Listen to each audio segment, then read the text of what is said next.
আমাদের এই ব্লকেট কর্মসূচি অনির্দিষ্টকালের জন্য চলমান থাকবে।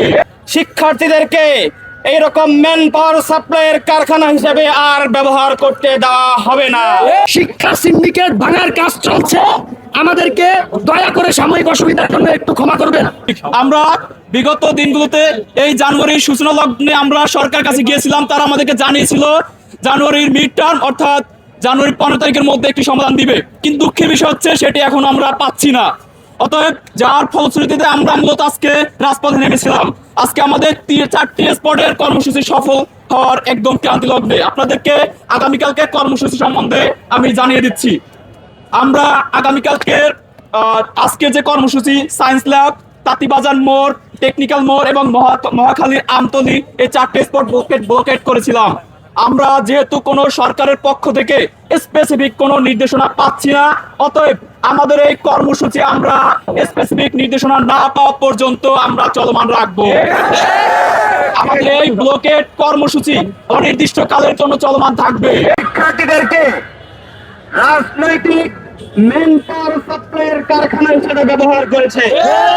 আমরা বলতে চাই, জুলাই গণঅভ্যুত্থান পরবর্তী বাংলাদেশে শিক্ষার্থীদেরকে এইরকম ম্যান পাওয়ার সাপ্লাইয়ের কারখানা হিসেবে আর ব্যবহার করতে দেওয়া হবে না।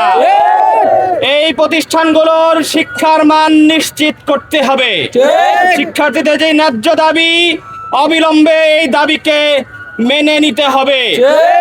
আমরা স্পষ্ট ভাষায় বলতে চাই, জুলাই গণঅভ্যুত্থানে 7 কলেজের শিক্ষার্থীরা জুলাই বিপ্লবের প্রাণ ভোমরা হিসেবে রাজপথে জীবন দিয়েছে, রক্ত দিয়েছে। আমরা প্রত্যাশা করেছিলাম জুলাই বিপ্লবের পরে শিক্ষার্থীদের দাবির প্রতি সংহতি প্রকাশ করে সরকার অতি দ্রুত সময়ের মধ্যে অধ্যাদেশ জারি করে এই সংকটের সমাধান করবে।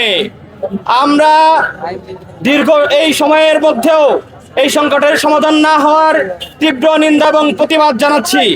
অন্তর্বর্তীকালীন সরকারের প্রতি আমাদের জোরালো আহ্বান থাকবে, অবিলম্বে অধ্যাদেশ জারি করে সকল অংশীদারের সাথে বসে অতি দ্রুততম সময়ের মধ্যে এই সংকট নিরসন করে শিক্ষার্থীদেরকে পড়ার টেবিলে ফিরে যাওয়ার ব্যবস্থা করতে হবে।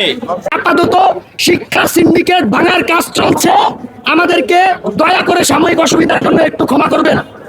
আগামীকাল থেকে সকাল 11টা থেকে সায়েন্স ল্যাব, তাঁতিবাজার এবং টেকনিক্যাল মোড় আবারও অবরোধ করা হবে এবং তারপরেও যদি সরকার সুদৃষ্টি না দেয় আমাদের দাবির প্রতি, তাহলে পরবর্তী সময়ে পরবর্তী সপ্তাহ থেকে আমাদের আন্দোলন অসহযোগ আন্দোলনে পরিণত হবে।